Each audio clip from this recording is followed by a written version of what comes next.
Hello everybody, welcome in my channel firstly Indian. पहले भारतीय और आखिर में भी भारतीय, क्योंकि आपने थंबनेल और टाइटल देख के ये समझ ही लिया होगा कि आज का जो टॉपिक है बहुत इंटरेस्टिंग और बहुत यूनिक होने वाला है। क्यों? क्योंकि आज है हम 4 लोगों के बारे में बात करने वाले हैं। बाबा साहब अम्बेडकर, महात्मा गांधी, नाथूराम गोडसे और रावण। जी हाँ, इनमें से 3 रियल फिगर हैं। एक रावण माइथोलॉजिकल कैरेक्टर हैं, मिथ हैं। तो चलिए अब वीडियो की शुरुआत करते हैं। आज 2 अक्टूबर है और बड़ा अजीब संयोग बना है कि आज ही दशहरा भी है। दशहरा के दिन रावण का पुतला जलाया जाता है, जिनको रामायण के हिसाब से भगवान श्री राम ने मारकर धर्म की स्थापना किया था। लेकिन आज 2 अक्टूबर भी है। राष्ट्रपिता महात्मा गांधी को नाथूराम गोडसे ने 1948 में गोली मारकर हत्या कर दिया था और इस तरीके से महात्मा गांधी शहीद हो गए थे। हम सभी के आत्मा में उनका एक परमानेंट छाप रह गया है। तो नाथूराम गोडसे ने जो ऐसा पाप किया है, जो एक भारतीय होने के नाते सबसे घिनौना हो सकता था। दरअसल नाथूराम इतना घिनौना पाप किए थे कि उनको भारतीय कहना भी गलत लगता है, लेकिन वो राजनीतिक और कानूनी तौर पर चीजें थोड़ी कॉम्प्लिकेटेड हो जाती हैं।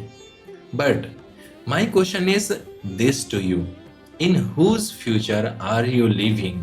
आप किनके भविष्य में रह रहे हैं? इस देश के लिए सभी ने कोई ना कोई भविष्य देखा। रावण को मारने या रावण ने भी इस लोगों के लिए, इस समाज के लिए कोई संदेश दिया। उसमें अच्छाइयाँ थी, बुराइयाँ थी, सारी बातें हो सकती हैं, क्योंकि वो एक हिस्टोरिकल फिगर नहीं है, वो एक माइथोलॉजिकल फिगर हैं। वो जादुई शक्तियों के मालिक हैं, लेकिन साथ ही साथ वो बहुत प्रकांड विद्वान भी हैं, पंडित भी हैं। तो उनके लिए कोई दुविधा हो सकती है कि उनको पूरी तरीके से शैतान माना जाए या पूरी तरीके से भगवान माना जाए, या क्या माना जाए उनके बारे में। लोग अपने अपने व्यक्तिगत विचार रख सकते हैं, लेकिन इतना तो बात सच है कि भगवान श्री राम ने उनको मारकर सत्य की असत्य पर जीत, या शैतानियत पर इंसानियत की जीत जरूर स्थापित किया, इस्टेब्लिश किया। अब रही बात गांधी जी और अंबेडकर की, तो सबसे पहले तो हम यही समझते हैं कि what is the legacy of Baba Saheb Bhimrao Ambedkar. So of course, Baba Saheb Bhimrao Ambedkar is what we are, कि हम अभी क्या हैं। हम आजाद हैं, हम बराबर हैं, हमारे पास स्वेच्छाचारिता है, लिबर्टी है, एलिमिनेशन ऑफ सुपरस्टिशन है, रूल ऑफ लॉ है, हम सिटीजन्स हैं। हमारा देश जो है वो एक डेमोक्रेटिक रिपब्लिक है, किसी राजा, किसी सैनिक या किसी भगवान या किसी धर्म के गुरु द्वारा नहीं चलाया जा रहा है। हम बाबा साहब की ही जो देन है संविधान, जिसमें पूरे भारतीयों और आजादी के समय जिन्होंने अपना संघर्ष योगदान दिया, उनका एहसास, उनकी भावनाएं शामिल हैं, वो एक देन है। Baba Saheb is known as the father of the constitution, और जैसा कि आप सभी को पता ही है कि कॉन्स्टिट्यूशन के ही कारण आज हम इतना आजाद हैं, because man has the freedom of thought and expression. Here we are having this topic. तो बाबा साहब ने हमें जो दिया वो था हमारा अपना पहचान, हमारा अपना देश, बराबरी का अधिकार और इस तरीके की बहुत सारी बातें।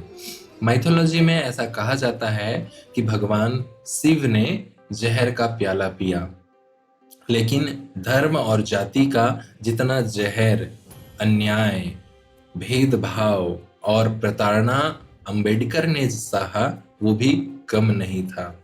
आज किसी भी दूसरे भारतीय में इतनी हिम्मत नहीं हो सकती थी जितना कि बाबा साहब अम्बेडकर ने किया।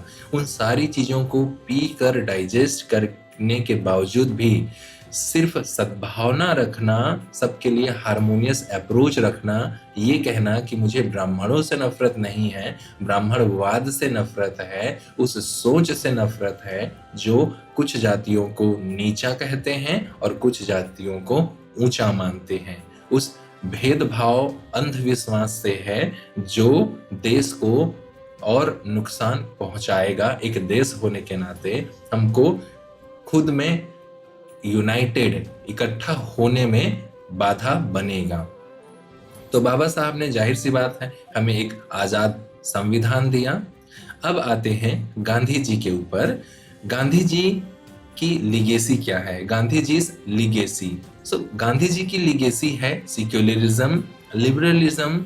एक देश जिसे हम आज भारत दैट इज इंडिया कहते हैं, वो यूनिटी एंड डाइवर्सिटी की अलग अलग रिलीजन, कास्ट, रीजन, जेंडर के लोग आपस में मिलजुल कर रह रहे हैं। और सबसे बड़ी चीज, राष्ट्रवाद से भी ऊपर एक मानववाद, इंसानियत। There is greater value than nationalism and that is humanism. राष्ट्रवाद, देशभक्ति, पेट्रियटिज्म अलग हो गया, राष्ट्रवाद एक अलग चीज हो गया, नेशनलिज्म। उससे भी एक बड़ी इंपॉर्टेंट चीज होती है मानवता। जब देश आजाद हो रहा था तो उस समय जिस तरीके का सांप्रदायिक हिंसा फैला हुआ था, कम्युनल वायलेंस फैला हुआ था, उस समय गांधी जी ने जितना दुख सहा, जितना हताशा सहा, वो बहुत ही चिंता की बात थी। अपने 1947 के बर्थडे, जन्मदिन के संदेश में गांधी जी ने कहा कि अब मुझे और ज्यादा जीने की बिल्कुल इच्छा नहीं है। मैं उस परमात्मा से रिक्वेस्ट करना चाहता हूँ, आदर करना चाहता हूँ कि वे आकर मुझे ले जाएं। जिस तरीके से मैं देख रहा हूँ कि सांप्रदायिक हिंसों के कारण इंसान की इंसानियत मर गई है और वो सिर्फ एक कसाई बन गया है, बुचर बन गया है, ये किसी भी तरीके से देखा नहीं जाता। और हुआ भी यही। 30 जनवरी 1948 को सुबह सुबह गांधी जी को एक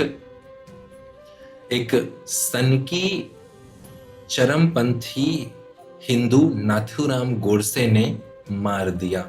ये वर्ड्स मैं बिपिन चंद्रा की बुक से लिया हूं, इंडिया सिंस इंडिपेंडेंस से।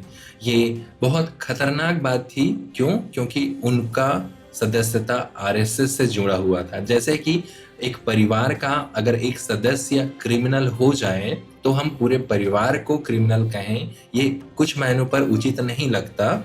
लेकिन एक परिस्थिति ये भी बनती है कि अगर वही परिवार के कुछ सदस्य उनके एक व्यक्ति के क्रिमिनल होने को सेलिब्रेट करें तो समाज जरूर ऐसे परिवार को कुछ न कुछ हद तक उस कैटेगरी में डाल देती है कि कम से कम वो उनकी तारीफ तो नहीं करते हैं या फिर उनकी अच्छाइयाँ तो नहीं करते हैं। उनके परवरिश और उनके पेरेंट्स, गार्जियंस को जरूर किसी न किसी हद तक तनाव और ताने झेलने पड़ते हैं। वही हाल आरएसएस का भी है। और इस मामले पे हम ज्यादा कुछ तो वैसे नहीं कह सकते, लेकिन फिर भी से इतना तो जरूर कहा जा सकता है कि नाथूराम गोडसे रावण के वो शैतानीय रूप थे जिन्होंने ऐसा घृणित कृत किया, ऐसा हीनस क्राइम किया। अब इसमें अपने अपने इंटरप्रिटेशन हो सकता है क्योंकि हर किसी के अपना थॉट और एक्सप्रेशन का फ्रीडम है। लेकिन आज हम देखते हैं कि रिसेंट में ही आरएसएस का 100वां साल भी मनाया गया है और आज वे कल्चरल इंडिया में सांस्कृतिक रूप से और देश की एकता और अखंडता को बनाए रखने के लिए जितने भी हजारों संगठन हैं उनमें से एक बने हुए हैं। नाथूराम गोडसे के द्वारा मारने के कारण आरएसएस पर बैन भी लगाया गया था, लेकिन 1949 में ही उस बैन को हटा लिया गया कुछ शर्तों के आधार पर, जो कि गृह मंत्री होते हुए सरदार वल्लभ भाई पटेल ने लगाया था। उनमें बातें कुछ इस तरीके से थी कि वो कम्युनल लाइन से दूर हो जाएंगे, हिंसा से हर हाल में दूर हो जाएंगे, वे सिर्फ सांस्कृतिक और लोकतांत्रिक तौर तरीकों पर ही अपने एक लिखित संविधान के सहारे गतिविधियां करेंगे। तो ये सारी बातें हो गई, लेकिन मेरा क्वेश्चन अभी भी है कि अब आप किनके फ्यूचर में जी रहे हैं? एक लॉ अबाइडिंग सिटीजन, एक विधि सम्मत नागरिक अंबेडकर के भविष्य, या एक धार्मिक रूप से प्रेरित धर्म को जीवन पर उतारने वाले अति उदारवादी महात्मा गांधी, जो कि खुद में एक प्रतीक हैं कि धर्म हमें कितना पुण्य करना और कितना महान बनाना सिखाता है, या एक अति सांप्रदायिक, एक अति अधार्मिक व्यक्ति Nathuram Godse, a religious extreme fanatic सनकी नाथूराम गोडसे, या एक हिस्टोरिकल मिथ रावण। आप किनके भविष्य में जीते हैं? You cannot say that you can take something from everything और समथिंग फ्रॉम एवरीवन। मेरे ख्याल से ऐसा कहना तो सही नहीं होगा कि हम थोड़ी थोड़ी हर किसी से सीख लेते हैं, क्योंकि किसी से बुरी चीजें सीखना कोई सीख नहीं होता है।